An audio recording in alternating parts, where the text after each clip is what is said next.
The Department of Interior, we're taking the President's directive very seriously. We've been working on it very hard. And as I said, we see this as an opportunity for us because we want to recruit the very best and the very brightest, those who have been tested in the way that you all have been tested. And so today's agreement is something that we are celebrating here at the Department of Interior. America's veterans and reservists have the skills and the know-how to build the strength of the United States Army, and these same skills, whether in engineering, technology, or law enforcement, can help build the capabilities of our Department of Interior. The agreement being signed today helps create jobs for our American heroes while helping Interior to build a 21st century high-skilled workforce that reflects the diversity of the United States. It is truly a win-win. From facilitating energy development to managing America's public lands for tourism and outdoor recreation to assisting Indian tribes with education, law enforcement, and economic growth, the Interior Department has a uniquely diverse mission that benefits the American people and helps fuel the American economy. Today's agreement makes sure that our soldiers will have more opportunities to continue to serve their country by helping Interior fulfill our critical missions. Today's agreement is also about the families. It's about the husbands and the wives and the children who also deserve to be recognized for their sacrifices to our nation. Interior will work with families of deployed military reservists to provide volunteer opportunities on our public lands and to participate in the Yellow Ribbon reintegration events in nearby communities across the United States. We know our reservists, veterans, and wounded warriors can find healing and rest in nature in our parks, refuges, and other public lands. So this agreement will help ensure that these places welcome our military families with open arms. Today's agreement also builds on recent initiatives that we have undertaken here. In May, I was proud to announce in Virginia that we are offering all active duty military a free annual pass that will grant access to service members and their dependents to more than 2,000 sites across the country, including all of our national parks and our national wildlife refuges. The annual pass is just one way that we're thanking those who serve their country in the military. It's worth noting that the Department of Interior has strong ties that go back to the establishment of Yellowstone in 1872.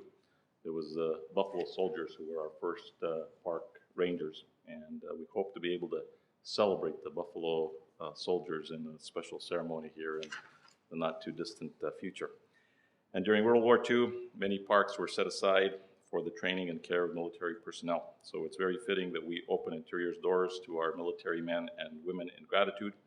And I look forward to working with Lieutenant General Talley and with all of the people who are here today to make this program a reality. I'd like to just recognize a few of the reserve component soldiers that we actually have working with us here. Staff Sergeant Joshua Gowdy with the U.S. Parks Police, if you'll stand.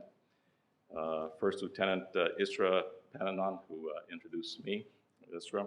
First Lieutenant Daniel Winter of the United States Park Police, and Lieutenant Colonel Tim Murphy, who helps keep me out of trouble every day as one of our lawyers here in the Department of Interior.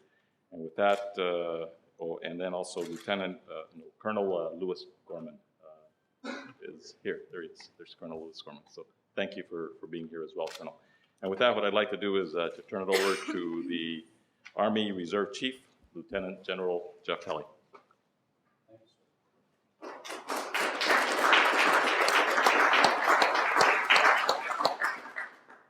Thank you, Secretary Salazar, and what a great day it is for us to partner with the Department of Interior. I want to certainly begin by acknowledging the great work that the Secretary has done for this department and for the Department of Interior, but also for the long and distinguished career he had serving as a member of the U.S. Congress representing the great state of Colorado, and in the process supporting our members of the armed forces as a U.S. Senator. So, sir, thank you.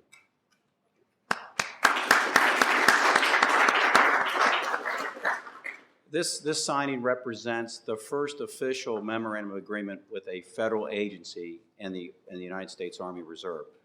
So it's historic in that regard. The other is, as I came to realize, and I didn't understand this in the past, the Department of Interior is the third largest employee of federal law enforcement. And so I had to think about that for a minute. That's pretty impressive. And a lot of course, of our enablers in the Army Reserves have a law enforcement background and have that federal training already. And so that's just a specific example of how the civilian acquired skills and military training that we have in the Army Reserve will be of direct benefit to the Department of Interior should they competitively, I want to emphasize that, compete for opportunities as employees of the federal government in their civilian status and as members of this department. As far as yellow ribbon, a big emphasis in the Army and the Army Reserve is on our families, because without our families and the resilient employers for those traditional reservists, we won't be able to retain our soldiers. And as our family programs reach out to those, to all of those within the Army Reserve family, to include our young people, we think that this is a great way that we can also partner with the Department of Interior, not only introducing those young men and women to the great outdoors, but also to the great beauty we have in America as represented and administered through the Department of Interior. So I think for us, this is an easy partnership and one that really does benefit both organizations. And I'm grateful to the Secretary and to the whole department for being the very first to set the way for our other federal agencies. And so with that, thanks very much.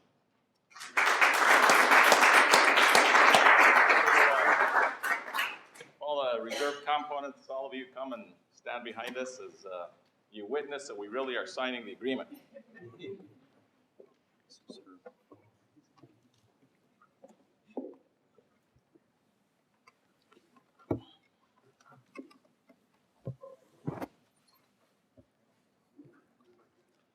I was out there on the National Mall. It's kind of a hot day out there, but one of the things that we're doing is by the middle of next week, you'll see water going into the reflecting pool, right, Chief Chambers?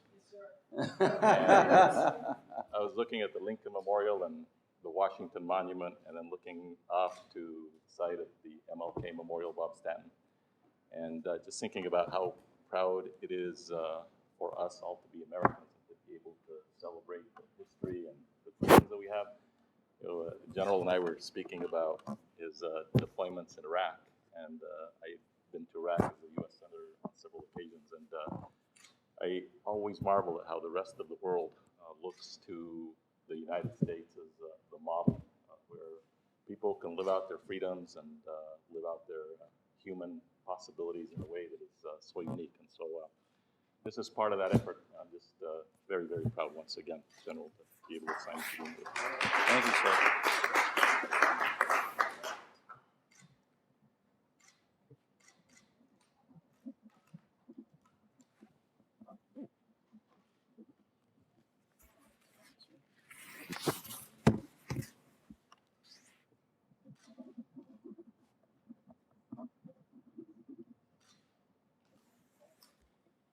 The deal is done. Thank you, sir.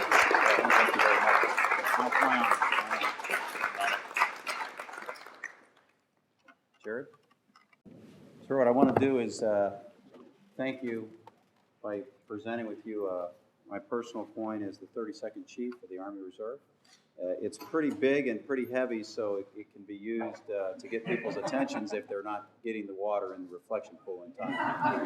So, Chief, I know you can run pretty fast and duck and cover, so here you go, sir. Thank you, sir. Thank you very much. You're welcome, sir. The 32nd Chief, Army Reserve. But not to be undone, since we've been around.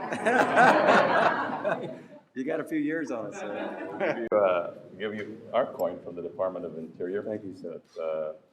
It really tells the story about our work as the custodian of America's natural resources and America's heritage.